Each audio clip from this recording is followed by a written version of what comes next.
Somos nós aqui, Daniel Deusete, muito prazer. Prazer muito grande estar aqui com vocês nessa manhã. Aqui minha esposa também. E nós estamos aí para falar de um tema bem delicado, um assunto assim que não é fácil da gente mexer, de a gente conversar a respeito. Eu, como já foi apresentado aí, eu sou aposentado, sou colega aí da maioria de vocês, aí dos Correios. Trabalhei muitos anos na área de auditoria e inspeção, trabalhei em diversas áreas, trabalhei no Pará, em Belém do Pará, trabalhei em muitos lugares. E eu já aposentei, já tenho quase 7 anos, mas não parei. Não parei de jeito nenhum. E a vida não para. A vida tem continuidade, a vida tem energia. A vida é algo assim fantástico. E eu não parei e ainda estou aí com livraria, com editora, nós já estamos com quase 200 obras publicadas. E muitas obras assim fantásticas, inclusive superação, que nós trouxemos aí para mostrar para vocês a respeito, que nós vamos falar um pouquinho. Tem o meu site também, o Jamais Desista, já tem quase uns 24 milhões de acessos. Não, já passamos dos 24 milhões de acessos. Possuímos o canal no YouTube, além de outros empreendimentos. Então, não para. A vida continua, ela tem continuidade. Eu vou passar para minha esposa para ela falar um pouquinho a respeito dela, para a gente dar continuidade. Bom dia. Estou muito feliz de estar aqui hoje nesta manhã. Não esperava que teria assim, tantas pessoas interessadas no tema. Eu sou psicóloga, sou pós-graduada em psicologia jurídica, eu trabalho no Ministério Público há 25 anos. Nós somos capelães da MHI, Missão Humanitária Internacional. Nós estamos também no mês de setembro, continuando um curso aí de logoterapia. Ele aderiu isso, ele gosta muito do Victor Frank, daqui a pouco nós vamos falar um pouco dele. E nós somos casados há 36 anos, temos 3 filhos. E essa campanha é uma campanha bastante importante, porque no último relatório mundial, né, de saúde, lá foi constatado que o número de suicídio aumentou, o número de transtornos mentais aumentaram bastante, e nós temos que ter essa conscientização de que essa é uma temática extremamente preocupante, que nós devemos tomar algumas ações para poder evitar, o máximo que a gente puder, de perder vidas, porque a vida vale a pena, a vida ela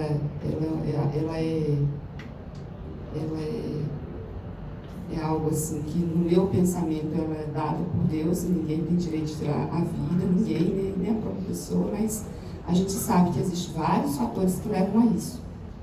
E nós temos assim, que nos conscientizar de que alguém pode estar assim, precisando de ajuda e que nós podemos, de alguma forma, poder ajudar essas pessoas, ou mesmo a gente, se a gente passar por isso, de a gente também recorrer a alguém que possa nos ajudar. Isso a gente vai falar durante a ministração aqui da palestra, né? E eu agradeço mais uma vez por estar aqui nesta manhã. Agradecemos aí ao presidente aqui do Postado, amigo, aos diretores e a todos vocês. É um prazer muito grande estarmos aqui. Pode passar o próximo slide.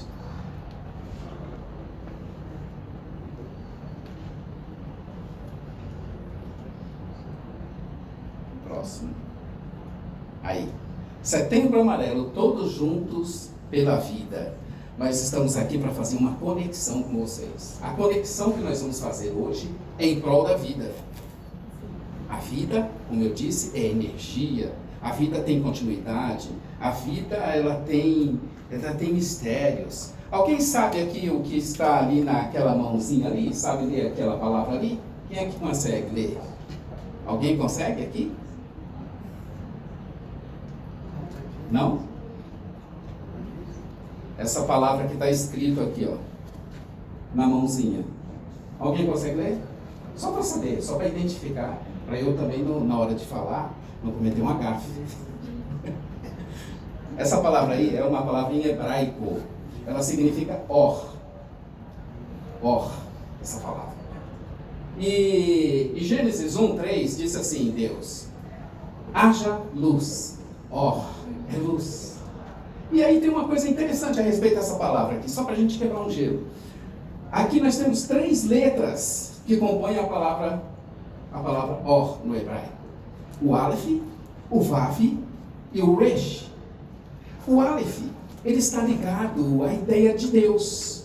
Independente da sua religião, ele está ligado a Deus, à autoridade maior, ao universo, ao ser superior. Essa palavra, essa letra, ela está presente no Elohim, Adonai, está nos nomes também. Daniel tem um significado relacionado a Deus. El, Miguel, Isabel, e assim vai. A palavra Aleph tem uma ligação com Deus. A palavra Vav, a letra Vav, aliás, a letra Vav, ela dentro da literatura judaica, dentro da cultura judaica, está ligada à conexão. E a letra Resh está ligada à cabeça, ideia, pessoa. Então, o que é que significa luz? Ela tem essa ideia: Deus fazendo conexão com a nossa mente. É isso que está fazendo essa palavra. E nós estamos aqui, nesse momento, para fazer essa conexão em prol da vida. Esse não é mais um dia. Nós não costumamos dizer assim, mais um dia. Não é mais um dia. Este é o dia. Não é mais é o dia. É o dia por quê? O conjunto de elementos que formam esse dia, cores, som, ambiente, temperatura, pessoas, tudo isso é único. Não tem outro igual, não vai haver outro igual. Não vai haver em lugar nenhum, em canto nenhum, outro dia igual a esse. Por isso que ele é o dia. Este é o dia. Este é o dia que nós estamos aqui, juntos pela vida, fazendo uma conexão de vida. Pode passar, por favor.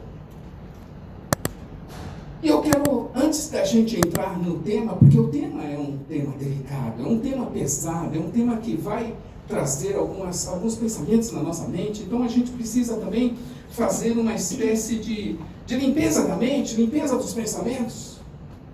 Então eu quero dizer para você, hoje, essa palavra incrível. Se você me permite, repita comigo: incrível. Isso, pode repetir com entusiasmo, com vontade. Sabe o que significa a palavra entusiasmo? É Deus dentro da gente. Por isso que a gente tem entusiasmo, alegria. E nós temos que vibrar com a vida. A vida é energia. A vida deve ser vibrada. E nós temos aí, o universo é incrível, a terra é incrível, a nossa vida é incrível, o nosso corpo é incrível. A nossa mente, eu já não chamo nem de incrível, é super incrível. Pode passar o slide, por favor.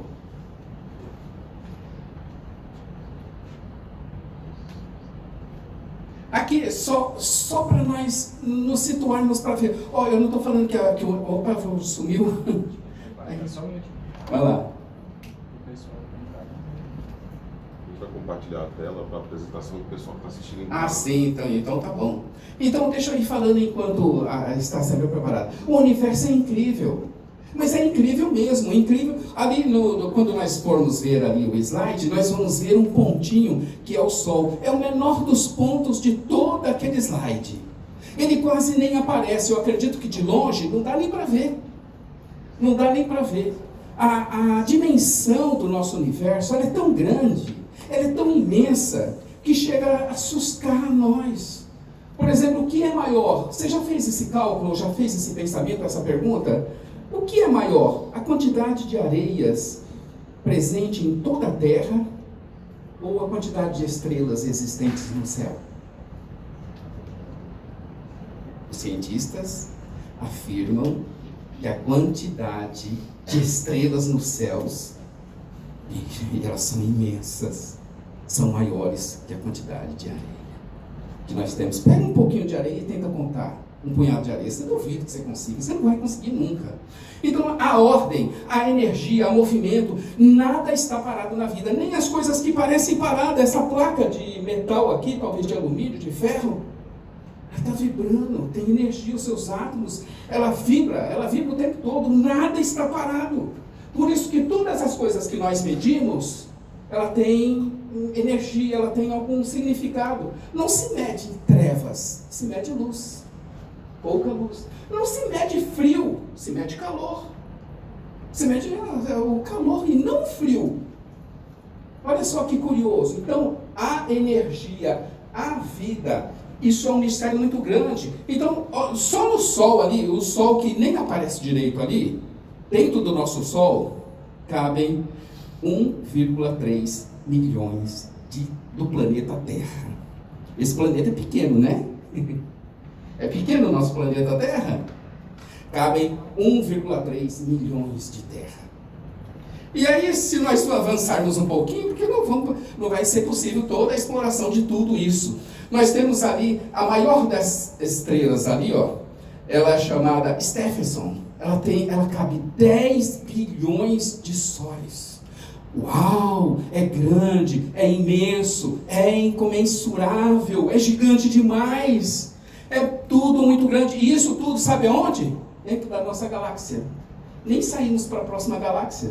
Andrômeda. Por falar em Andrômeda, que é uma galáxia que pode ser até vista a olho nu, ela só foi descoberta a partir de 1930. Até 1930, nós não tínhamos esse conceito dessas galáxias. Então nós agora temos. Imagina a quantidade. É incrível, é incrível, é incrível. Somente a partir de 1930, lá com o Hubble, que ele conseguiu identificar. E ela está a 2,5 bilhões de anos-luz daqui. E como é que chega essa informação? Por meio da luz. É por meio da luz que vem a informação. Porque se não vem a informação, não bate na nossa retina, como que nós vamos saber, como é que nós vamos ver? Aí eu até coloquei aí, pode passar o slide. Então, o universo é incrível, gente. É muito incrível. E outra, nós estamos falando aí do macrocosmo. E o que dizer do microcosmo? O microcosmo também é incrível, ele é fantasticamente gigante, apesar de ser nada. E quando chega na nossa retina a informação de uma estrela que eu estou olhando longe, no passado, com certeza, é um pontinho, parece que todos os pontos carregam todo o universo de informação, a luz trazendo isso, é fantástico. E a Terra? A nossa Terra é incrível, nós estamos numa máquina, nós estamos numa nave espacial que parece um peãozão, assim, ó. Ele gira tão rápido, tão rápido, tão rápido, que é maior que a velocidade do som, ou a velocidade de rotação da Terra, e o seu movimento em torno do Sol, 107 mil km por hora. Qual é a maior nave, maior velocidade que nós atingimos? Nós atingimos agora, recentemente, acho que uma das naves conseguiu atingir até 300 mil km por hora, mas quando ela passou pelo Sol, então ela pegou a gravidade do Sol e ela recebeu uma aceleração. Mas o comum mesmo não chega nem a 100 mil das nossas naves, 100 mil km por hora. E olha a Terra aí passeando. O nosso contar de aniversário é como? Voltinhas em torno do Sol, né? Quantas voltinhas eu tenho em torno do Sol? Eu já cheguei no 64. Tenho 64 voltinhas em torno do Sol. E voltinhas em torno da Terra? É muita volta em torno da Terra, né? Parece um peãozinho. Tudo isso girando, tudo isso funcionando. Isso aí não para. Isso aí é motor, a energia tem um motor lá dentro da Terra que é impressionante. O Sol e todo o nosso sistema solar, com o planeta, a Lua, nada está parado. E além do mais, tudo isso, além da Terra girar em torno do Sol, além do movimento giratório da própria Terra, tudo isso ainda gira assim, ó, de uma forma helicoidal, assim, ó, em direção a não sei aonde. Tudo movimento, tudo energia. Você está captando que é tudo energia, tudo é movimento, que vida é vibração. Vida é vibração, é energia. Nós estamos aqui, é um dom, é uma dádiva. O fato de nós estarmos aqui, podermos falar, podemos ouvir, podemos perceber, podemos interagir, podemos fazer uma conexão. Isso é incrível. Pode passar. A vida é incrível. Apesar de todos os estudos, ninguém ainda conseguiu e ninguém vai conseguir tão cedo decifrar os enigmas que contêm os nossos códigos genéticos. Estamos a anos-luz de entender isso. A vida é um processo incrível, ela é incrível. E outra, eu quero dizer uma coisa muito importante, depois minha esposa vai entrar mais direto nesse assunto. Ponha isso na sua cabeça. Ninguém quer tirar a sua vida. Ninguém. Então, coloque isso na sua cabeça. Mesmo que tenha uma ideação suicídio ou um pensamento suicídio, você não quer tirar a sua vida. Você não quer de jeito nenhum. Você quer se livrar de um problema. Você quer se livrar de uma angústia. Você quer se livrar de algo que está te perturbando, que está causando dores, que está trazendo angústia para você. É a hora, talvez, de pedir ajuda, de reconhecer. Nós vamos falar a respeito disso. Mas ninguém quer tirar a sua vida. Porque a vida é um dom, a vida é um mistério, a vida é um encanto, é uma magia, é alegria, é vibração, é energia. Pode passar. O nosso corpo é incrível. Eu coloquei ali a foto de um bebê, né? É lindo demais, não é? E é tão frágil, tão delicado. Mas está ali, um ser vivo. Aí nós temos os animais, nós temos as plantas, as flores. Nós temos, a vida é incrível demais. Ela é uma super máquina que aqui no nosso ambiente se adapta às condições que nós temos. Mas quando a gente entra dentro de uma nave, por exemplo, aí nosso corpo se expande, né? Ou entramos dentro de um carro, nós podemos nos deslocar a maiores velocidades. Ou se entramos dentro de uma roupa de mergulho, a gente pode entrar em outros ambientes e assim vai, né? Então, o nosso corpo, ele é uma máquina incrível e não existe nele maldade, não existe nele culpa, não existe nele peso. Ele é simplesmente uma máquina fantástica que realiza coisas fantásticas. Pode passar. E a nossa mente, então? Uau! A nossa mente. Os maiores processamentos, nós temos hoje computação quântica, nós temos aí a tecnologia avançando de uma forma muito fantástica, nós temos a inteligência artificial, que é a próxima internet, nós temos tantas coisas dentro dessa área, mas olha, está longe do processamento e da capacidade que tem o nosso cérebro de processar as informações. Nenhuma máquina ou inteligência artificial chega aos pés da quantidade de informações que nós processamos e que nós trabalhamos e que nós projetamos e que nós investigamos. Não existe. E o que é a nossa mente? É uma fábrica de pensamentos. Quantos pensamentos estão circulando agora na cabeça de vocês aqui, ó? Quantos? Milhares de pensamentos, porque uma que eu estou provocando vocês a alguns assuntos. Eu estou colocando algumas informações. Então isso está sendo gerado dentro de você e você está fabricando pensamentos. Os pensamentos estão aos milhares. E as nossas imaginações são feitas do quê? De pensamentos. Um exemplo bem simplesinho. Antes do exemplo bem simplesinho, uma frase acho que é de Clarice Lispector, eu acho que é dela. A nossa mente, os nossos pensamentos são como os passarinhos que voam nos céus. Eu digo mais, né? Insetos, outras coisas que voam. São como os passarinhos que voam nos céus. Ninguém pode impedir os passarinhos de voar no céu. Então pode vir uma ave de rapina, pode vir um urubu, pode vir aquele pernilongo nojento que fica zumbindo no nosso ouvido. Pode vir uma mosca, pode vir uma barata voadora, horrível. Pode vir. Você já viu a barata do Pará, em Souri? O tamanhozinho dela. Enorme, com ferrão ainda. Elas estão aí. Nós não podemos impedir. Mas uma coisa nós podemos. nós podemos impedir deles fazerem ninho na nossa cabeça. Não podemos impedir esses pensamentos, mas podemos impedir deles fazerem ninho na nossa cabeça. Então chegou a hora de expulsá-los. Sai! Eu não quero mais esse pensamento. É uma luta que você vai ter, é um desafio. Às vezes nem sempre é possível você sozinho conseguir isso. Você vai precisar de ajuda, você vai precisar de um terapeuta, você vai precisar de um médico, você vai precisar de alguém que vai te assistir em alguma área para você poder superar. Mas os pensamentos que voam nos céus, os passarinhos, eles não vão fazer ninho na sua cabeça. Você não vai deixar. Você pode passar o slide. Em função de tudo isso, sendo tudo tão incrível, a vida é incrível, o universo é incrível, a nossa mente é incrível, tudo é incrível. Então você é incrível também. Se tudo é incrível, você é incrível. Você é incrível do jeito que você é. Aí guarda uma particularidade que a gente vai falar mais adiante um pouquinho. Você é especial. Você não é qualquer um. Você não está aqui também por acaso.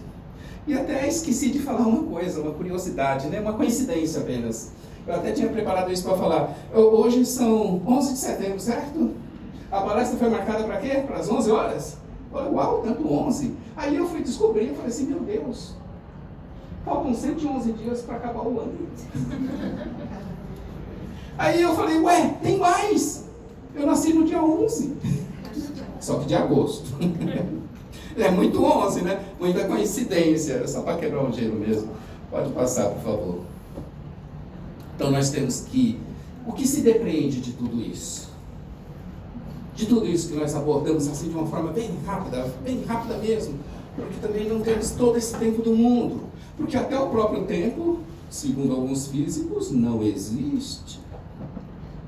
Ele é tão relativo que ele não existe. Estamos numa dimensão tal. Rapaz, o negócio é complicado. Se nós entrarmos para a nanotecnologia, se nós entrarmos para as dimensões micro, é uma outra história fantástica e incrível também. Então, meus queridos, olha, o mundo não está no caos. O que eu vejo no mundo, o que eu vejo na vida, o que eu vejo nas coisas, propósitos, ordem, energia, há sentido e significado. Você vai ver isso, há sentido e há significado. O universo inteiro funciona melhor do que qualquer coisa que nós possamos pensar. As suas leis são perfeitas e elas podem ser estudadas, aprendidas. Que prazer nos dá investigar as coisas e descobri-las. A gente descobriu os mistérios das relações humanas, na área de ciência, na área de matemática. Isso é tudo tão fantástico. E aqui, ó, o mundo não está no caos. Não está. Ele não está no caos. Somos únicos no universo inteiro. Somos únicos. Somos únicos no universo inteiro. Somente você pode. Imagina agora, vamos fazer uma brincadeira com os nossos pensamentos, já que a nossa mente é uma fábrica de pensamento, então todo mundo vai pensar comigo aqui junto. Vamos montar um grande quebra-cabeça. Gigante. Do tamanho do universo. É grande, hein? É muito grande. Existe uma peça e só você pode ocupar. Ninguém mais. Você já tentou montar um quebra-cabeça e forçou ele? Eu já.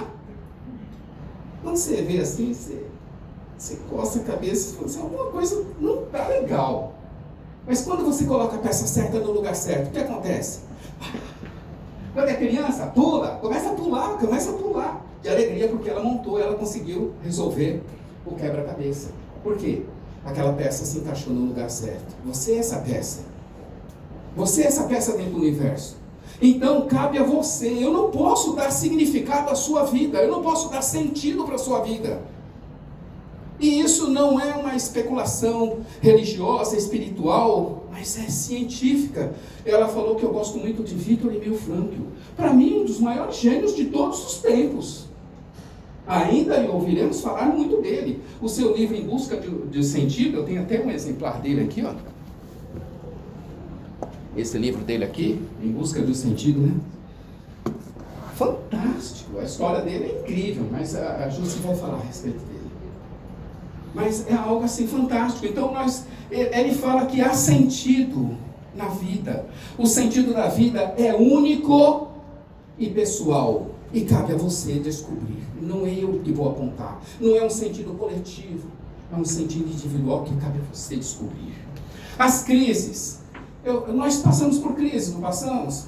Quantas não são as crises? Eu posso escolher a circunstância que eu vou enfrentar daqui 1 minuto, daqui 1 hora. Eu posso escolher? Não posso. Eu não sei nem o que vai acontecer comigo. Mas eu tenho que reagir a elas. Aí tem outra frase do Victor Emil Frank que diz: quando não somos capazes de mudar uma situação, precisamos mudar a nós mesmos. Ser forte. Então as crises, eu não entendo as crises como crises, acabou, chegou o ponto final. Não é ponto final, é vírgula. No máximo um ponto e vírgula. Vamos continuar a nossa vida, mesmo que aconteçam coisas que não são do nosso agrado e que a gente não gostaria, mas que nós vamos superar e nós vamos passar e nós vamos vencer e nós vamos ter força para isso. A vida vale a pena ser vivida. Há sentido, há propósito na vida. Ninguém quer perder a sua vida, como eu já falei aqui. Ninguém quer tirar a sua vida. Ninguém quer sair perdendo em nada. Eu duvido que tem alguém aqui que gosta de sair perdendo. Não, você quer ganhar sempre. Você quer ter o melhor like, você quer ter a melhor vida, você quer ter o melhor padrão. Você sempre quer ganhar, não quer perder. Nós não queremos perder. Mas nessa caminhada, às vezes a gente está precisando de ajuda. Às vezes nós precisamos de um ombro amigo. Às vezes nós precisamos de um abraço. Às vezes nós precisamos de uma palavra. A palavra tem poder. A palavra, ela pode trazer algo para nós fantástico. Então, frases de efeito, frases bonitas, histórias bem contadas, regras de ouro, leis do universo. Eu vou trazer aqui para vocês 5 regras do universo. Nada disso vai funcionar. Nem o melhor palestrante, nem o melhor orador, nada vai funcionar se entrarmos na batalha derrotados. Se entrarmos na batalha, deixa eu te ver. Aí eu volto um pouquinho, eu deixei de falar um dos exemplos da nossa mente. É bem rápido. Se, por exemplo, eu entro aqui no ambiente, vamos supor que nós estamos almoçando aqui, né? Daqui a pouco está com fome, né? Já está perto também a hora, né?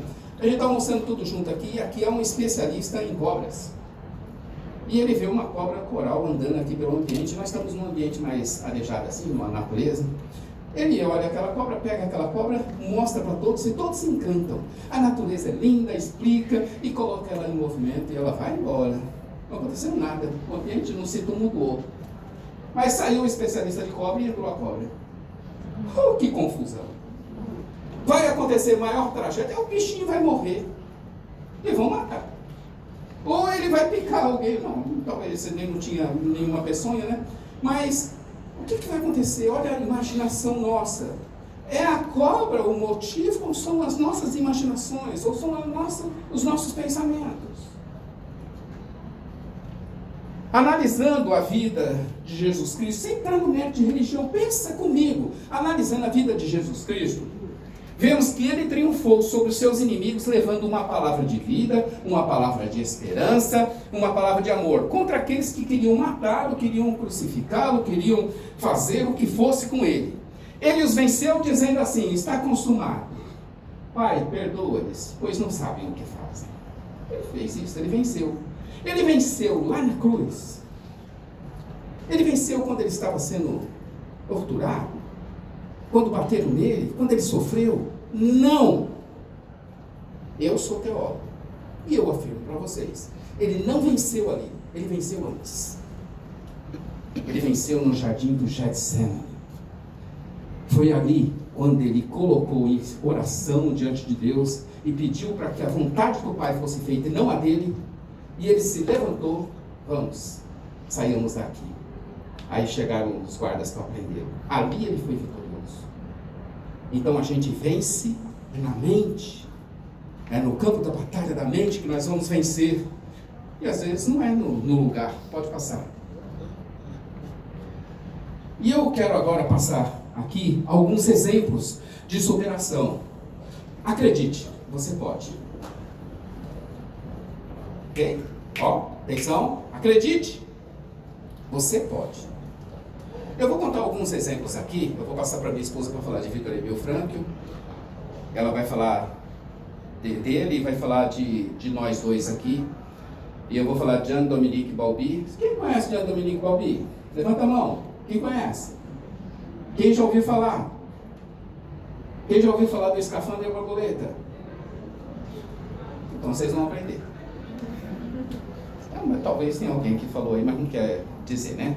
Então eu vou passar aqui para minha esposa, para ela falar um pouquinho a respeito de Victor Emil Frankl. É melhor ficar em pé? Posso ficar aqui? Então, vamos continuar aqui. Vocês perceberam aí que o Deus Det, ele é muito empolgado pela vida. Ele se aposentou, mas não para um minuto. Ele é uma pessoa bastante dinâmica. Ele não parou, continua. E uma das questões que nos leva para ter depressão e ser motivo de vida é justamente a aposentadoria, né? Aposentadoria. Se a gente não se preparar para a nossa aposentadoria, agora nós vamos ter problema lá na frente. A gente tem que colocar na nossa mente que tudo tem tempo, na nossa vida, tudo tem tempo. Então, o relatório, como eu estava falando, o relatório da Organização Mundial de Saúde aponta que 700 mil pessoas por ano tiram a vida. Vocês acham muito ou pouco? É muito. No mundo todo. 700 mil pessoas tiram a própria vida.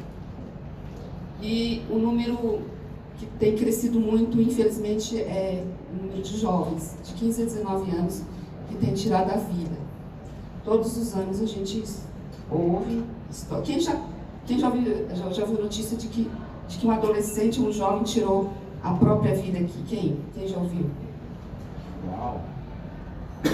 Todos os anos a gente escuta essas notícias e isso nos entristece bastante, nos entristece muito. Aí, o senhor do Camilo, acho que foi o senhor que falou dos fatores, né? Dos fatores que... Por que uma pessoa tira a sua própria vida? Não dá para entender, né? São alguns fatores. O primeiro é a depressão, tá? Transtorno mental é a depressão. O primeiro fator que é a questão do transtorno mental, que é a depressão, que leva a pessoa a tirar suicídio. Os traumas de infância que não foram tratados, não foram cuidados, também levam a pessoa a não ressignificar aquilo, guardou aquilo e ela chega um ponto da vida dela que ela começa a externar aquilo e dali a pouco aquilo, ela não foi curada daquilo, não foi tratada e ela começa a lembrar dessas lembranças. A questão do uso de substância psicoativa e de álcool também, né?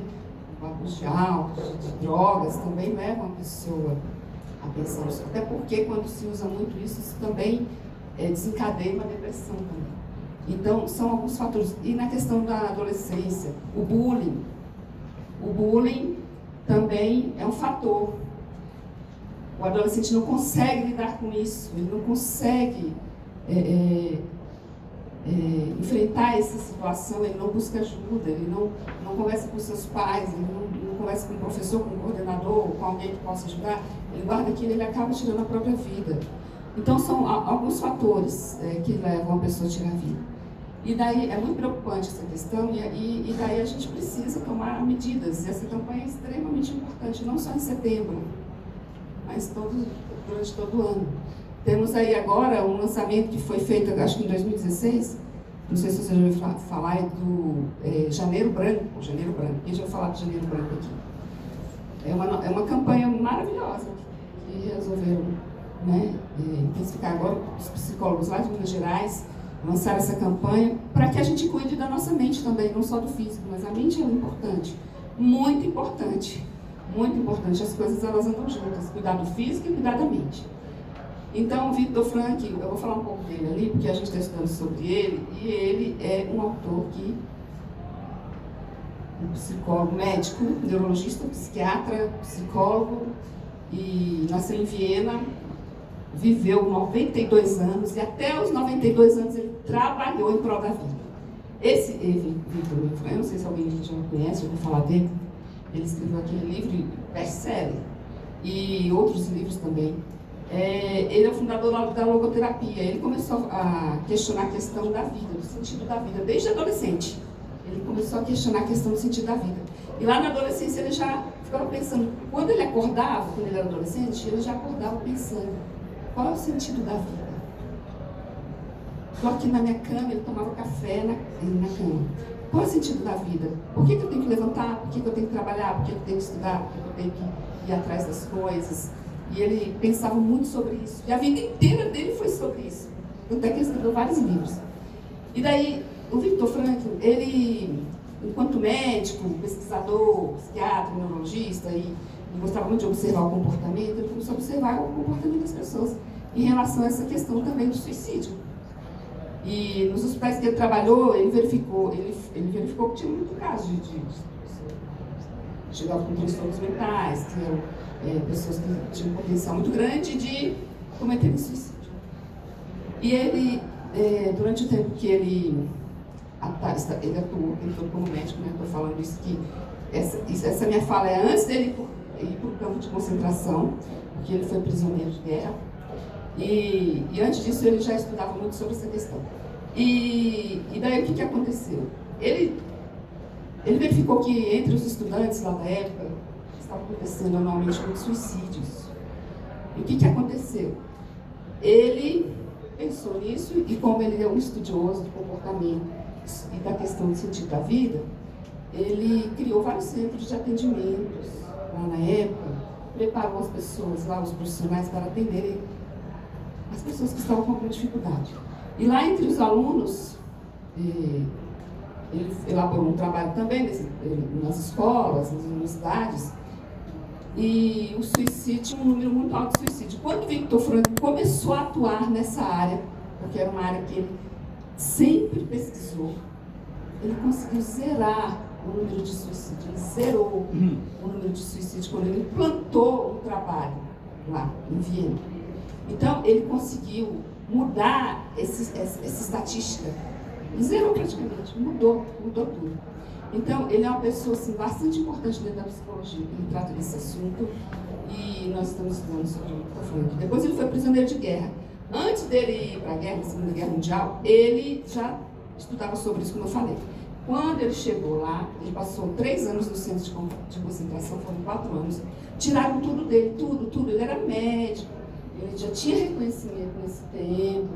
Tiraram tudo dele, ele é judeu. Foi lá para o centro de concentração, tiraram tudo, tiraram roupa, tiraram a família. A esposa dele estava grávida, ele perdeu a esposa, ele perdeu o filho dentro do ventre, ele perdeu os pais, ele perdeu os irmãos, acho que só ficou uma irmã. Então ele tinha perdido tudo. Ele perdeu o cabelo, tiraram o cabelo dele, tiraram o cabelo, os pelos do corpo, sapato, tiraram tudo. E lá no centro de concentração não era uma vida fácil, era muito difícil, muito difícil. Eles eram privados de comida, de sono, de descanso, de tudo. Tinha que fazer trabalho forçado, se não fizesse, apanhava, era torturado, trabalhava naquele frio, porque lá é muito frio, não tinha roupa, era uma roupa bem fininha assim, parecendo aquele pijaminha que vocês devem já ter visto nos filmes. Então, quando ele chegou lá, o que ele viu? Ele começou a observar, foi a prática dele, foi a experiência que ele teve, de tudo aquilo que ele estudou. Ele olhou para as pessoas, ele começou a observar as pessoas, porque ele estava num estado de sofrimento muito grande. E todas aquelas pessoas estavam num estado de sofrimento muito grande, extremos. Algumas tiraram a própria vida, porque não suportaram. Outras, no meio do caminho, foram morrendo por desnutrição. Não tinha comida, gente, era uma sopinha bem ralinha. Era um pãozinho que Victor Frankl esteve ali. Eu, durante a pandemia, eu chorei muito. Eu não conseguia nem ler, era tanta história triste. Um pãozinho desse tamanhozinho. E ele, como ele é muito inteligente, ele fala assim das pessoas lá, os prisioneiros que estavam ao redor, lógico que eles fizeram amizades lá dentro, né? Eles tinham que suportar aquilo juntos. E ele falava, vamos guardar o pão, porque nós vamos fazer trabalho forçado, a gente não tem energia. Ele pegava um pão desse tamanhozinho assim, guardava no bolso, comia um pedacinho. Aí quando chegava, quando ele estava cansado de trabalhar, ele ia lá e pegava mais um pedacinho e comia para ele poder aguentar o dia. Ele fazia isso, ele dividia aquele pãozinho durante o dia todo, porque era só uma sopinha rala para o almoço. E na janta, nem era janta nem almoço, era só uma sopinha rala, esse pãozinho.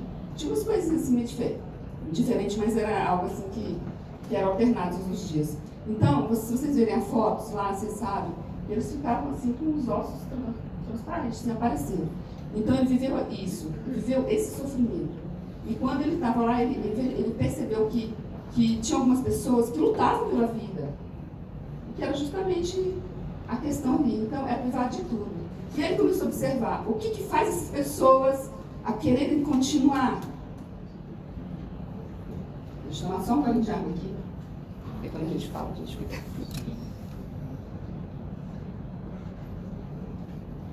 O que vocês acham que levava as pessoas a querer continuar? Porque elas, olha só, algumas se tiraram da própria vida. Qualquer pessoa podia morrer ali. Bastava desobedecer um soldado. Não vou fazer o que você está mandando. Morria ali na hora. O que levava essas pessoas a lutarem pela vida? Se elas estavam num estado de sofrimento intenso, de dor intensa, um psicológico extremamente abalado. É a questão que o Dr. Frank falou desde quando ele começou a pensar sobre isso. É que a nossa vida ela tem um sentido. A nossa vida tem sentido, tudo tem um sentido. O sentido, ele muda de pessoa para pessoa, todos os dias ele muda, de hora em hora ele muda. Então nós estamos aqui porque nós temos um sentido de vida. E o sentido de vida dessas pessoas que não queriam morrer o quê? Rever a família, rever alguém que ama. Na esperança de que um dia vai sair dali, eu não estou passando por isso aqui, mas eu vou sair daqui, eu vou sair. Tanto é que muitos saíram, o Victor Frank saiu. Um trabalho, alguma coisa, alguma causa que ele quer. Então, o Victor Frank pegou aquilo ali, muito sofrimento, esse aprendizado, e colocou diante de todo mundo. Escreveu ali um livro. E outros livros. E nos ensina como que a gente vai buscar esse sentido. Porque o sentido, ele existe. A gente só tem que ir atrás e buscar esse sentido. Então, a logoterapia é uma terapia baseada no sentido da vida da pessoa. Então, como ele já tinha tido essa experiência, ele zerou o número de suicídios na época e só veio fortalecer a teoria dele. Então, tudo tem um sentido. Porque quando não tem um sentido, quando você não tem sentido de vida, isso nos leva a um quê? Um vazio existencial. Eu falo também o vazio existencial. Quando você tem um vazio existencial, você não tem vontade de fazer nada. Então, existe, gente, tratamento, existe intervenção. Se a pessoa está passando por isso, ela tem que buscar isso. Ela precisa buscar psicólogo, médico, psiquiatra, CVV, que não vamos deixar no finalzinho. Quer conversar? Está com problema? Tem o CVV. E lá no CVV eles falam, gente, vocês podem procurar, eles sempre falam, 90% dos suicídios poderiam ser evitados se a pessoa tivesse buscado ajuda. A questão do problema da ajuda envolve outra questão, que é o preconceito. Hoje em dia, fala-se muito de... Quando a pessoa hoje em dia, assim, a pessoa ela está com problema mental, né, um transtorno, está iniciando, ela fica assim, um pouco com vergonha de falar para as pessoas, eu estou passando por isso. Eu estou tendo ideias suicidas, eu estou tendo uns pensamentos de querer tirar a própria vida. As pessoas ficam envergonhadas, elas não querem falar. Porque aquilo demonstra fraqueza, não é? Não parece ser uma fraqueza, mas não é. Às vezes é um problema que ela está enfrentando, um transtorno mental, ela precisa buscar ajuda. As pessoas não buscam ajuda, aí cai onde? Vai só piorando a questão. Então a questão do preconceito, ela existe também. Por parte da gente. Às vezes eu estou me colocando aqui assim, numa situação geral, né? Porque eu sou psicóloga, a gente entende, mas como nós somos seres humanos, às vezes falam, ai, que bobeira, tira isso da sua cabeça. Tira isso vai passar. Não, gente, quando a pessoa falou que não está mais tendo sentido de vida, minha vida perdeu o sentido, é um alerta. Quando a pessoa diz, olha, eu estou aqui, eu estou com um problema, eu estou com ansiedade, eu estou com medo muito grande, começa a desenvolver transtornos mentais, síndrome do pânico, depressão, ansiedade, vários transtornos. a gente tem que ficar atento, já tem que indicar para essa pessoa, você tem que procurar um médico, você tem que procurar um psicólogo, você já tem que procurar um especialista, porque essa intervenção, às vezes, ela precisa ser multidisciplinar, dependendo da situação. Às vezes, se ela começar a querer resolver esse problema no começo, não precisa ser tantas intervenções, o psicólogo já é o suficiente. Às vezes, ela tem que ir no médico, por quê? No psiquiatra. Às vezes, precisa de um medicamento. Então, a questão são vários fatores. Hoje em dia, a nossa vida é muito corrida, as pessoas estão dormindo menos, estão se alimentando mal, né? Muito preocupadas no dia de amanhã. Então, isso tudo a gente tem que pensar que a nossa mente, ela precisa de cuidado, assim como o nosso corpo. Essa questão do autocuidado, ela é fundamental. Autocuidado físico e mental, ela é fundamental para as nossas vidas. E o Viktor Frankl deixou esse legado aí. Depois que ele saiu do centro de concentração, ele escreveu esse livro e outros, e ele palestrou aí no mundo inteiro, já no Brasil também, faleceu em 97, se não me engano, aos 92 anos. E é um cara, assim, muito dinâmico, divertido, passou por tudo aquilo, ensinou muita coisa e deixou esse aprendizado. Então, o que nós temos que fazer? Buscar um sentido para a nossa vida. Tudo tem sentido. Se a pessoa chega para você e fala, não tem mais sentido, tem. Vamos ver as possibilidades. Eu vou passar aqui. Então, queridos, uma coisa que me chamou a atenção em Viktor Emil Frankl também foi que ele brincava com a sua mente. Ele falava assim, eu estou aqui não como prisioneiro. E ele era prisioneiro. E ele sofria. O sofrimento que ele tem, eu duvido que qualquer um de nós tenha. Ou qualquer um de nós vai ter. É muito complicado. Aí ele brincava com a sua mente. Ele falava assim, eu não estou aqui como um prisioneiro. Eu estou aqui como um médico que está estudando e aplicando a sua teoria que foi criada, que é a logoterapia, e buscando o sentido da vida. Uau, eu falei, ei, que isso? Ele se imaginava ali dentro ministrando palestras, pegando as pedras eram os que ouviam a palestra dele. E ele realmente saiu fazendo palestras. É incrível, a história dele é muito fantástica. Para mim, é um dos maiores. Depois que eu conheci ele, eu falei assim, uau, ele é contemporâneo de Freud, é contemporâneo de Adler, é um dos três aí que fundou a psicoterapia, né? Jean-Dominique Bauby, deixa eu falar um pouquinho a respeito dele. Por que eu estou querendo trazer Jean-Dominique Bauby? A história dele é incrível também, mas é uma história de superação. É superação. Superação por quê? Ele enfrentou uma situação, então, eu não falei para vocês de circunstâncias que são, neologismo, inadministráveis. Nós passamos por circunstâncias, eu não quero essa, não tem isso não, você vai passar. E ele passou por ele teve um derrame, e esse derrame ocasionou uma paralisia total do seu corpo. Nada no seu corpo funcionava, exceto 2 olhos e a sua mente perfeita. O resto, zero. Nada funcionava. Então uma pessoa só tem 2 olhos e a mente. A mente dele era 100%. Um dos olhos começou a ficar podre. Por isso que a foto dele lá tem um óculos assim, ó. E teve que ser costurado. Então ele passou a ter só um olho. Com a ajuda de uma fonoaudióloga, ele foi capaz de desenvolver uma comunicação. Encontrou sentido para a sua vida. É engraçado, né? É fantástico isso. E o que esse cidadão fez? Ele escreveu um livro com apenas um olho. Você já escreveu algum livro? A editora é uma fábrica de história. Nós somos uma fábrica de histórias e queremos contar a sua história para todo mundo. Se quiser publicar um livro, você procura a gente. Nossa editora aí está disponível para você. Nós somos uma fábrica de história. Esse cidadão escreveu um livro. Durante a vida dele, ele morreu aos 40 e poucos anos, né? Durante a vida dele, ele teve 2 filhos, homens, e não teve uma filha mulher. Sabe o que ele fez? Na sua mente. É lindo, gente, eu fico até querendo me emocionar. Ele criou a menina.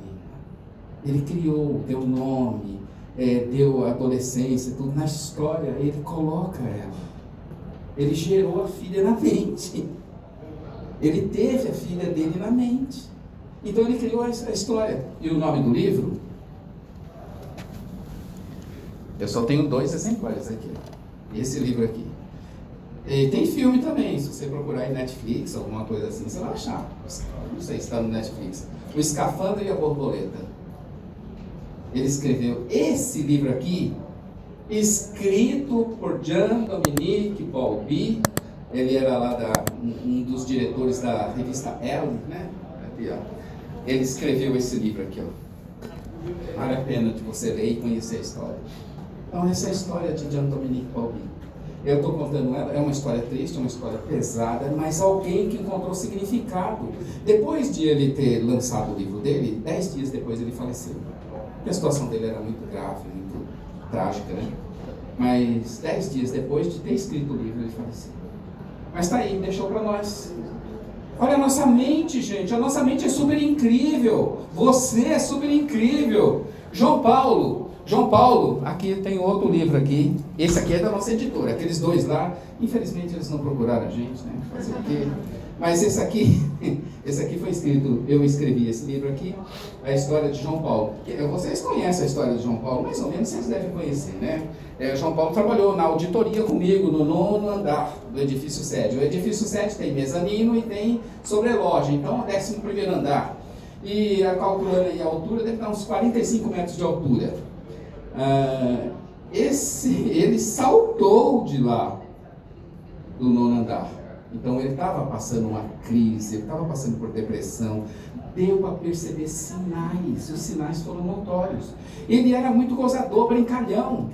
E sabe do que ele me chamava? Edir Macedo. Ele zombava, era zombador. E aí durante 2 meses, taciturno, quer calado, não fala com ninguém. Eu com as minhas manias de levar o evangelho, coisa minha mesmo, né? Às vezes eu deixava um folhetinho, fazia nem caso. Mas estava lá.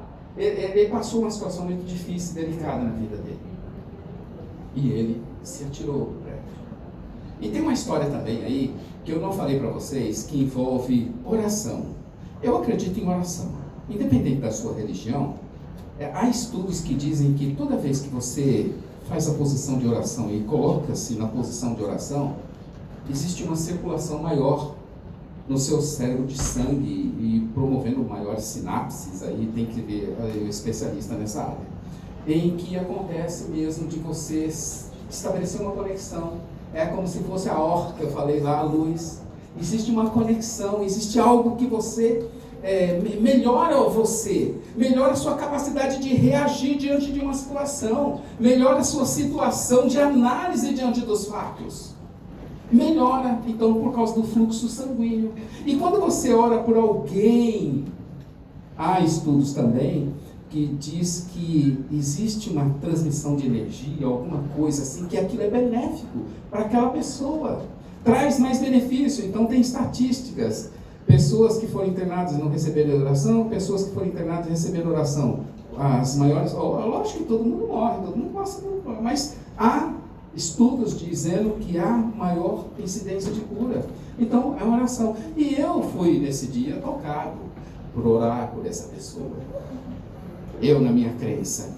E ele, quando ele saltou, quando a gente olha lá de cima da janela, você olha lá, você vê as colunas assim, né? O corpo se espativa nas colunas. E se a queda for vertical. E quando ele saltou, eu estava lá no dia. Eu estava nesse dia lá. Quando ele saltou, se ele caísse vertical, ele ia cair em cima das colunas e ia se arrebentar todo. Mas não, ele caiu em curva, não sei como, não tem explicação, não vou conseguir explicar nada disso. Ele caiu em curva. Nós fizemos um cálculo mais ou menos de... Ele deve ter chegado lá no chão com 2,5 toneladas, a gente fala isso no livro, e com mais de 2,5 toneladas e com a velocidade bem alta também. 2,5 toneladas, 45 metros de altura. E ele caiu num fosso d'água, o fosso d'água é de 30 centímetros. Levantou-se da queda, saiu reclamando, dizendo, nem para morrer eu presto. E a primeira pessoa que ele viu, parece que foi o chefe dele, cheguei no inferno. É igual à terra. Mas é assim, eu estou contando isso aí, depois ele voltou para o trabalho, viu? Ele recuperou-se, ele trincou uma costela, só trincou uma costela. Explicação? Eu não vou encontrar em tanto nenhum, e por mais que você tente me explicar fisicamente, matematicamente, não consigo encaixar isso. Eu sei que ele superou, ele caiu lá. Aí nós fomos dar mais assistência para ele. Hoje ele tem um trabalho com os neuróticos anônimos na sua casa. Ele ajuda pessoas que estão passando por depressão. Olha, ele fundou um trabalho desde essa época, depois que ele sobreviveu, e que nós temos a história, ele formou esse trabalho e ele ajuda pessoas que estão em depressão. É uma história incrível, é fantástico a capacidade de superação que nós temos e de enfrentamento de situações que nós podemos vencer e superar. Por isso que eu coloquei lá, acredite. Acredite, você pode. Ele superou, inaugurou o trabalho dele. Depois disso ainda ele teve uma filha que se formou em medicina pela UNB. Trabalha pertinho aqui, tem um consultório junto com um escritório de advocacia junto com o filho dele. Voltou para o trabalho e depois ele foi aposentado. Aí não colocaram ele no nono andar, não, colocaram no primeiro. Ou no térreo. Ele ficou lá no térreo. Mas é uma pessoa fantástica, ele ri a respeito disso, brinca a respeito disso. A gente pode falar à vontade que ele não tem essa crise toda. Mas é uma pessoa que teve problema, isso trouxe um afetamento, né? Então é uma pessoa também que precisa ser acompanhada. Todos nós, gente, por melhor que nós sejamos, precisamos de acompanhamento. Precisamos de uma palavra amiga, precisamos de um ombro amigo, precisamos de alguém, precisamos de uma palestra, precisamos de uma pessoa que da sua confiança, em que você precisa colocar diante dele. E para falar de nós dois aqui, bem rapidinho também, né? Porque já temos um tempo bem, já. Eu não sei o horário de vocês, de almoço, essas coisas, né? E a gente está avançando aí, mas fiquem à vontade, Jus. Então, se eu perguntar aqui quem já teve alguma dificuldade, assim, já passou por isso, eu tenho certeza que muitas pessoas já passaram, já foram desafiadas em toda a própria vida e que conseguiram superar, porque nós estamos falando de superação aqui. Na nossa família, rapidamente aqui, o meu sogro, o pai dele, na década de 90, tentou exterminar toda a família, né? Tentou matar Meu pai. a minha sogra, ele pegou uma torneira, ele estava passando por problemas de transtorno mental, né? Foi uma crise, ele também deu sinais de que não estava bem, só que ninguém atentou para isso, ele ficou isolado, ele ficou deprimido, ele não conversava mais, ele não queria mais sair, então ele deu sinais, mas ninguém na família tomou uma medida. As pessoas perceberam, mas ninguém tomou uma medida. Se tivesse tomado medida, não teria acontecido a tragédia que aconteceu. Porque ele com uma torneira, assim, bem desse tamanho, tipo aquela de jardim, aquela que você coloca assim, era bem grande. Ele esperou a minha sogra dormir, ela tomava um remédio, né? Ela estava tomando uns remédios e tal, e ele esperou ela dormir, ele foi lá no quarto e deu 8 torneiradas na cabeça dela. 8. O quarto ficou parecendo aquele cenário de filme de terror, que espirrou sangue para todos os lados. Ele esperou o meu cunhado, o irmão dele, caçula, chegar da faculdade e conseguiu dar uma torneirada. Quando ele viu assim que, quando o filho entrou, na época ele tinha uns 18 anos, por 17, quando ele entrou, à noite isso, quando ele entrou dentro de casa, ele já estava esperando o filho com a torneira e conseguiu atingir, deu traumatismo craniano nele, só que ele conseguiu pegar a chave do portão e sair e pedir ajuda na rua. Ele desmaiou lá na rua, levaram ele para o hospital. Aí ele ficou esperando o outro filho, que também estava na faculdade, que era o outro irmão dele. Eles eram solteiros, a gente já estava casado. E nisso, ele também estava esperando para tirar a vida do outro. Só que ele, nesse dia, o meu cunhado, se não me engano, acho que ele demorou um pouco mais. E como a minha sogra já estava lá, gemendo no quarto, acho que ele ficou com medo de que alguém aparecesse, ou o próprio filho dele aparecesse. Ele ficou... E ele tentou tirar a própria vida, né? Ele enfiou uma faca no peito dele. Só que quando ele estava quase finalizando o ato, chegou esse irmão dele na faculdade, né? Estava na USP, isso foi lá em São Paulo. E aí ele viu o pai naquela cena, querendo tirar a própria vida com aquela faca. E ele deu um grito: pai, não faz isso. E aí ele meio que lutou com o pai conseguiu tirar a faca do peito do pai. E aí ele ficou gritando, segurando os braços do pai, perguntando, mãe, e a mãe gemendo, ela salvou. Aí a polícia chegou porque os vizinhos já tinham, né, como o outro correu lá para a rua e pediu ajuda, desmaiou, as pessoas viram e chamaram a polícia. Aí o que eu quero dizer com isso? Que foi uma tragédia. E na época eu era bem novinha, eu era casada, tinha 20 e poucos anos. Tinha um filho, meu filho mais velho, era um bebê.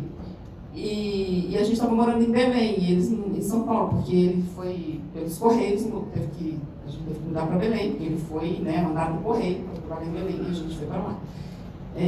Daí o que aconteceu? Quando ficamos sabendo, tivemos que ir para São Paulo para ajudar, porque a família toda estava em caos. A irmã dele tinha acabado de ter bebê, ele estava com 1, 2 meses. Aí sobrou para nós dois, para a gente poder ajudar a família. E daí o que aconteceu? Nós não sabíamos o que fazer, porque nós morávamos em Belém, ele trabalhava lá, ele trabalhava até aqui na agência central, é isso. E a gente. Nossa residência era em Belém, eles em São Paulo. Procuramos uma clínica para internar meu sogro, mas como ele não tinha assistência médica privada, tinha que ser pela rede pública, tinha que ser pela rede hospitalar pública lá, mas só que não tinha vaga. E nisso, a gente tentou interná-lo também em umas clínicas lá, pagando, só que ficou caro demais, ninguém tinha dinheiro. E ele não podia ficar lá, porque ele estava com um problema, ele estava enfrentando uma crise, ele não podia ficar perto da família, porque ele podia tentar de novo. Aí o que aconteceu? A saída. Nós conversamos, ele conversou comigo. Com o delegado. Com o delegado também, porque nesse momento também já tinha feito a ocorrência, né, de tentativa de homicídio. Então, nós conseguimos a liberação dele para ele fazer um tratamento em Belém, com a gente. Só que a gente morava num apartamento de um quarto, com um filho pequeno. E vocês pensam o que nessa situação? É um medo, né? Assim, vem medo, porque ele tentou estudar na família, pensaria não serem próximos, né? Até o neto, a gente não sabe. E foi um desafio muito grande para a gente poder lidar com essa situação. Só que aí a gente se revestiu de coragem. Nós falamos assim, nós vamos levar ele sim, para morar com a gente num apartamento de um quarto. E ele vai ficar lá na sala. E aí quando a gente ia dormir de noite, a gente colocava uma tábua, né,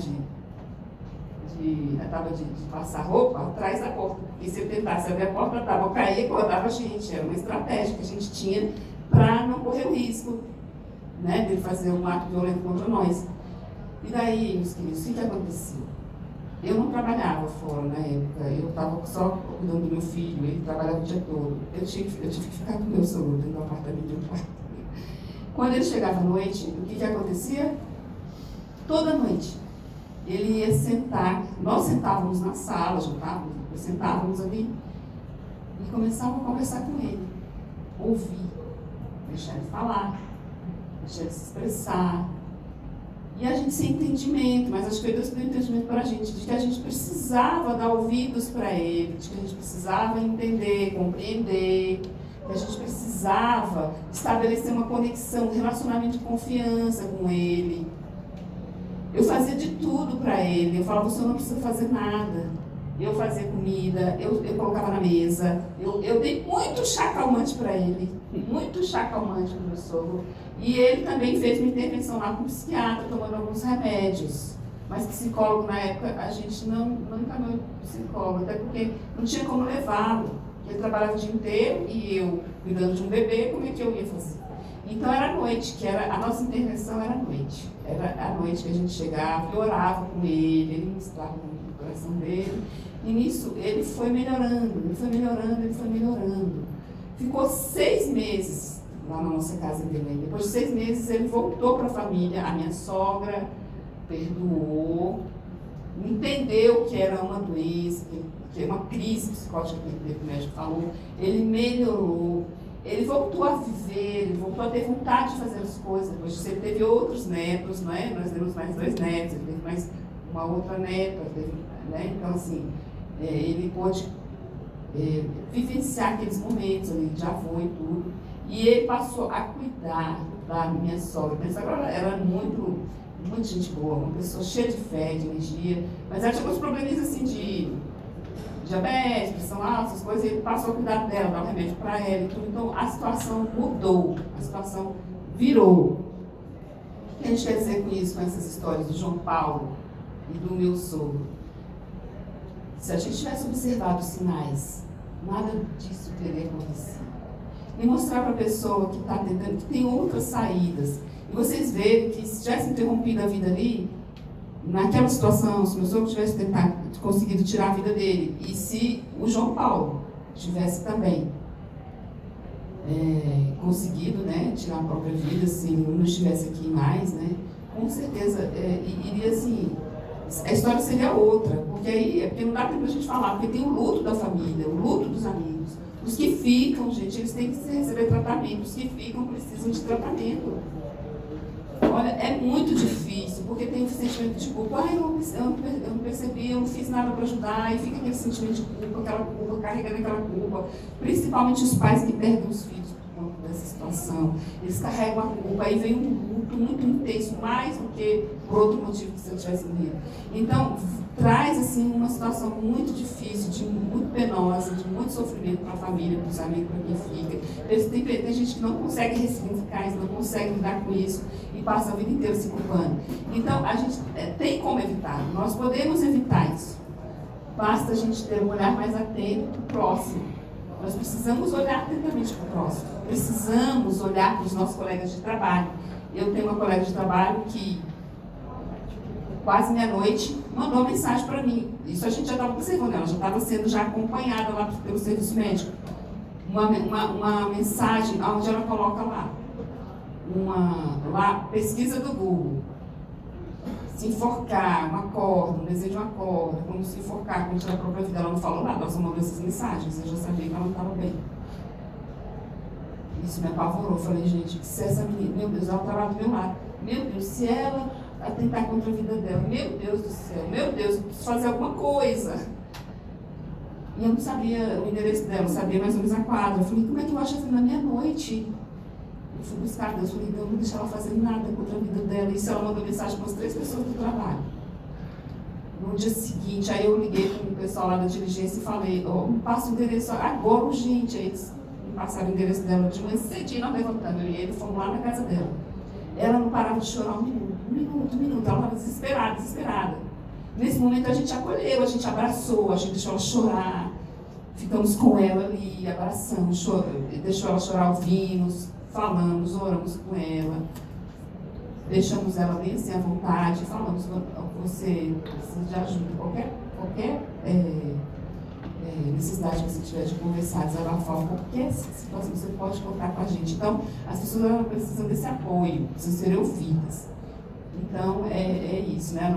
Eu sei que vocês devem ter experiências aqui, bem marcantes também, porque a nossa vida é feita disso, né? É feita de alegrias, né? De perdas, de dores.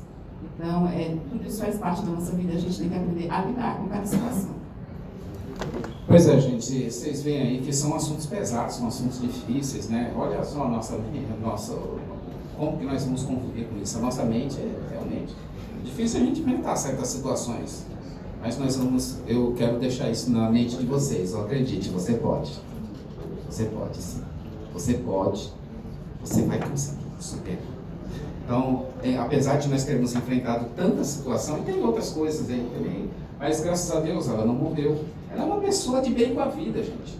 A minha mãe é incrível, morreu, já faleceu, já partiu. Chorei tanto, falei, não vai não, mãe. Porque é um tesouro. Ela não tinha osso aqui, não tinha osso aqui por causa das pancadas. E uma das orelhas foi decepada e teve que ser implantada. Então ela não tinha, ela era moleira, né? Moleira que chama, sei lá. Ela não tinha osso aqui, tinha que tomar cuidado com quedas. Mas pensa numa pessoa de bem com a vida. Mas que é isso? E a tragédia, não é uma tragédia anunciada? Não é um ponto final? Não, depois. A vida continuou. Ela foi quem cuidou dos últimos momentos do meu pai. Os últimos momentos. E foi no dia... Eu nem posso falar porque começa a orar, né? Foi no dia 27 de outubro. Não lembro mais o ano, graças a Deus. Faz pouco tempo. No dia 27 de outubro. No dia do casamento deles. Ela tirou alianças, ele falou assim, ela pegou na aliança dele e falou assim, sabe que dia é hoje? Querido, dia do nosso casamento. Devolveu, daqui a pouquinho estava bom. Uma das cenas mais incríveis da minha vida, que é registrada na minha mente, a sua mente é uma fábrica de pensamentos. Foi um dia em que eu fui olhar dentro do quarto, o Miguel já tinha nascido, já tinha avançado um bocado, já tinha passado bastante tempo, já uns 4 anos depois, né? Que a gente conseguiu dar a volta por cima, né? Aí tem processo na justiça, ele foi absolvido. Um dos maiores defensores dele foi o próprio filho, que levou o golpe. O juiz ficou encantado, então ele conseguiu a absolvição, teve processo na justiça, teve diversas coisas. Mas uma das cenas que me marcou foi que eu estava viajando para São Paulo e minha mãe e meu pai estavam deitados no quarto, na cama, na mesma cama, e no meio deles o Miguel, nosso filho. Hoje ele é bombeiro, um gatão. O pai pode ser feio, mas o Miguel é lindo. Aí ele, bebezinho, um bebê bem fofinho, no meio dos dois, e os dois brincando. E eu não tinha percebido, ele estava indo lá assim, daqui a pouco eu olhei aquela cena e eu voltei. Caiu a ficha. Inundei lençóis. Falei assim, não dá para acreditar nisso. Acredite, você pode, a vida continua, a vida tem energia, pode passar. A vida tem energia, nós estamos aqui para fazer essa conexão em prol da vida. Então, todos nós temos problemas. Poderemos enfrentar circunstâncias inadministráveis, circunstâncias difíceis, mas nós vamos superar porque nós temos uma capacidade muito incrível da própria vida. Nós vamos superar essas situações e você, se precisar, vai buscar ajuda sim, Senhor. Então, quando não somos capazes de mudar uma situação, somos convidados a mudar a nós mesmos diante de uma situação. Em segundo lugar, que podemos dizer então, que a crise pode chegar de qualquer forma, ninguém deseja, mas podemos ressignificá-la, ou a mudamos e vencemos, ou nós mesmos nos mudamos e vamos superar. Não coloquei a derrota ainda. Repare que quando a crise vem, ela não vem sozinha, mas traz consigo milhares de pensamentos perturbadores. Aí, e se acontecer aquilo? E se acontecer aquilo? E se acontecer aquilo? Aí vem aquela imaginação para cá e você vai ficar com medo da cobra, né? Vai querer matar a bichinha que não tem nem culpa, né? Então, olha só como a gente lida com os nossos pensamentos. Então, ansiedade, tudo. Ela traz consigo milhares de pensamentos, imaginações que poderão nos levar ao desespero. Se isso está ocorrendo com você, chegou a hora de você buscar ajuda, chegou a hora de você gritar, chegou a hora de você procurar alguém da sua confiança, um amigo, algum parceiro, alguma coisa, e ir atrás. Tem situações que não seremos capazes de administrar, sem contar com a ajuda de um amigo, sem contar com a ajuda de um terapeuta, sem contar com a ajuda de um conselheiro. Às vezes, o simples desabafar é curativo. Por isso que as estatísticas do CVV mostram que 90% dos casos de suicídio são evitados só por causa de conversa, por causa desse diálogo. Você quer falar alguma coisa? Oi? Vamos acelerar, vamos correr, corre. Nós precisamos, isso aqui é do Viktor Emil Frankl, nós precisamos nos autodistanciarmos de nós mesmos. Sabe o que é autodistanciar-se? É o seguinte, você está aqui e você se projeta para cá. E você olha para você mesmo e começa a dar risada da sua situação. Sabe que quando você está em crise, o seu semblante muda, não muda?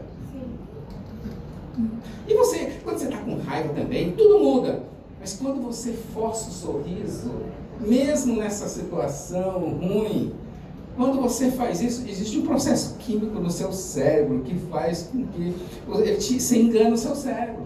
Você tem maior capacidade de raciocínio, você tem melhor fluxo sanguíneo no cérebro, e aquilo não vai te derrotar, não vai te pegar. Então, essa técnica do Viktor Emil Frankl, que é o autodistanciamento, é uma capacidade, não tem nada espiritual, não tem nada mágico, não tem nada místico, não tem nada de envolvendo outras coisas. É mente. Você se desloca para fora de si, olha para você mesmo e dá risada. Dá risada dessa situação que você está enfrentando. Tenta analisar, tenta mudar o foco. Tira o foco de você mesmo e coloca o foco num lugar mais apropriado. Em quarto lugar, que há sentido. Há sentido, há propósito, há significado nas nossas relações e atitudes. O sentido da vida, como eu já disse, não pode ser coletivo e nunca será coletivo. É totalmente individual e não pode ser imposto, mas precisa ser descoberto. Essa é a sua missão. Você tem que descobrir o sentido da sua vida, você tem que buscar isso. Essa é a tua tarefa. O jardim, quando você faz um jardim, quando você olha para um jardim, não é legal você ver um jardim todo bonitinho, todo arrumado? Quando você olha o jardim assim, você fala assim, puxa, você logo imagina um jardineiro. Porque se não tem um jardim, as gramas crescem, o mato cresce, os insetos vêm, até os bichos que não coisa, o animal faz necessidade ali, fica aquele negócio sujo, imundo. Mas quando você vê ele organizado, ornamentado, cortado, o que aconteceu? Houve um trabalho, né? Houve uma energia, houve um gasto ali, ó. Então houve uma operação. E aí quando você faz e usa as técnicas corretas, a planta correta, e estuda e coloca o jardim, forma o jardim, não vão vir flores bonitas? Frutas e outras coisas mais no seu jardim, não vai ficar lindo? Todo mundo não vai achar maravilhoso? Até os insetos, as abelhas vão vir, o beija-flor, vão vir coisas lindas no seu jardim, porque o jardim está arrumado. Então, nisso tudo, eu digo para você, de acordo com a sua religião, não importa, Deus opera quando o homem coopera. Mas nós temos que fazer nossa parte, nós temos que cuidar do nosso jardim. Então ela tem sentido, é totalmente individual. Como você não está aqui por acaso, e não é por acaso que nós estamos aqui, há propósito nos nossos dias que somente nós, no universo inteiro, podemos cumprir. Já estamos acabando, e eu estou com fome. Pode avançar, por favor. Ele também não é único, você também está com fome, né? Ele também não é único, mas pode ter diversos deles num período, numa etapa da sua vida, como já foi, a minha esposa falou aqui, os propósitos podem ser mudados de dia mesmo, durante o dia. Então não existe também uma regra, por isso que não tem uma regra geral. Somente você sabe o que é, e essa busca você deve fazê-la com todas as suas forças. Foi assim que Viktor Emil Frankl pôde superar a cada dia o inferno da sua situação e ter força para continuar a sobreviver. Foi assim que ele conseguiu vencer. Ele conseguiu vencer o inferno, porque era a situação difícil, e ele conseguiu superar. Ele conseguiu superar por causa disso. E, por último aqui, ó, que precisamos nos autotranscendermos. Ou seja, o que significa isso? Ali tem um desenho, é tirado mesmo do próprio curso de logoterapia.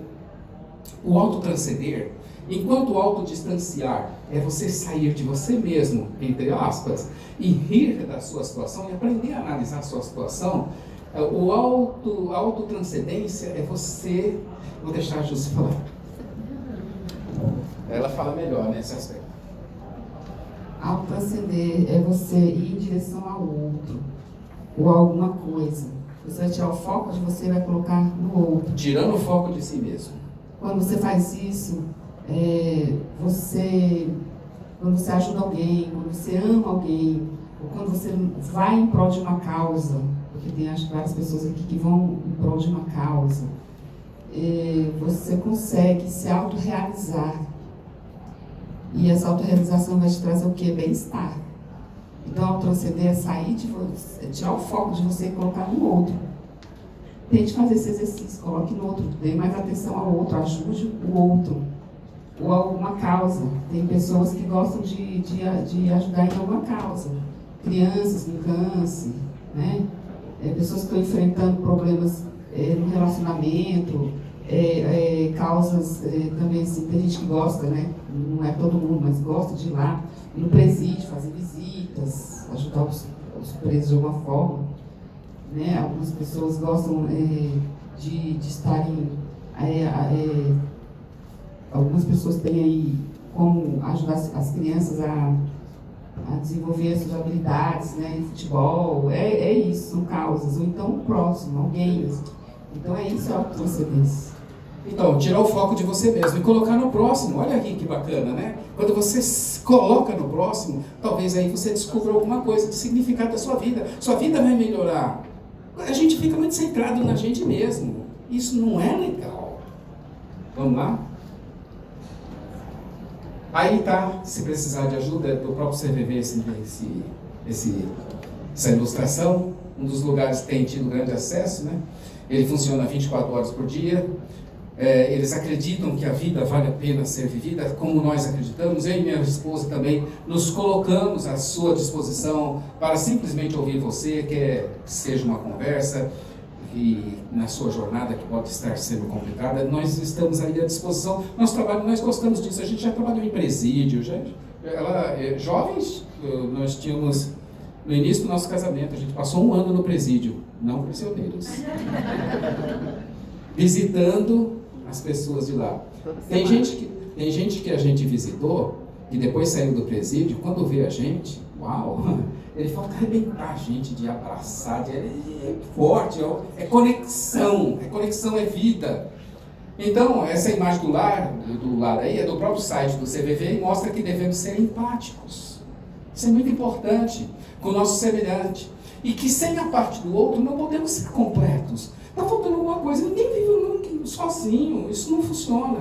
Quando nós temos um pouco do outro, aí sim a gente se completa, é melhor para o nosso viver, é melhor para tudo. Então ligue, vamos conversar um pouquinho? Vamos lá. O telefone, está aí o nosso contato também, pode passar, acho que já chegamos no final. Aqui estão alguns links, depois vai ficar aí para vocês verem. Nossas redes sociais, está lá os semeadores e tudo.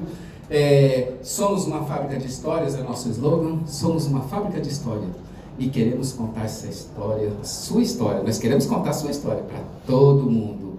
E pode passar? Muito obrigado. Foi uma honra.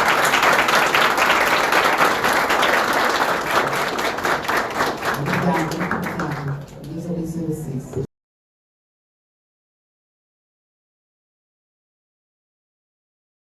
Cuidado entre nosso, né? A vida é um sopro, né?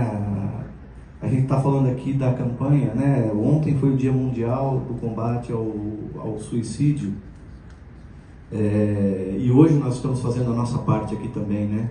Mas não é só o suicídio, né? É a questão do bullying, o que está por trás do suicídio? O que leva uma pessoa ao suicídio? Eu tenho certeza que o Daniel e a Jocelene, desculpa. A Jússi. Agradecemos já a disponibilidade então do SDET, que já esteve aqui, né, em outras ocasiões, e que foi muito importante.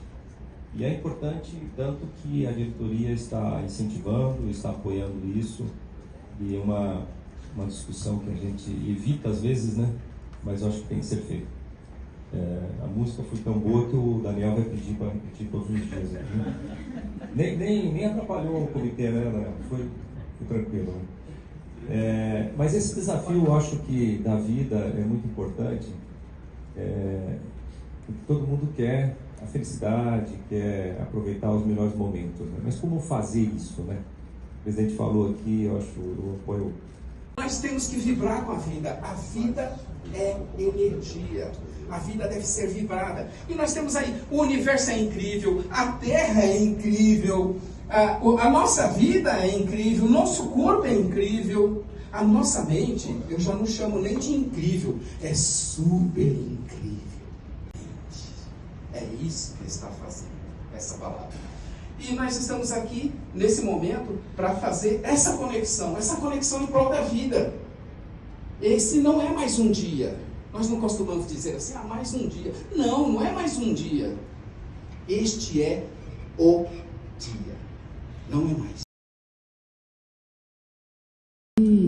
De que essa é uma temática extremamente preocupante e que nós devemos tomar algumas ações para poder evitar o máximo que a gente puder de perder vidas. Porque a vida vale a pena. A vida, ela é algo assim que no meu pensamento ela é dada por Deus e ninguém tem direito de tirar a vida, ninguém, nem a própria pessoa, mas a gente sabe que existem vários fatores que levam a isso. A vida tem continuidade, a vida tem energia, a vida é algo assim fantástico. E eu não parei, ainda estou aí com livraria, com editora, nós já estamos com quase 200 obras publicadas. E muitas obras assim fantásticas, inclusive superação, que nós trouxemos aí para mostrar para vocês a respeito, que nós vamos falar um pouquinho. Tem o meu site também, o Jamais Desista, já tem quase uns 24 milhões de acessos. Não, já passou.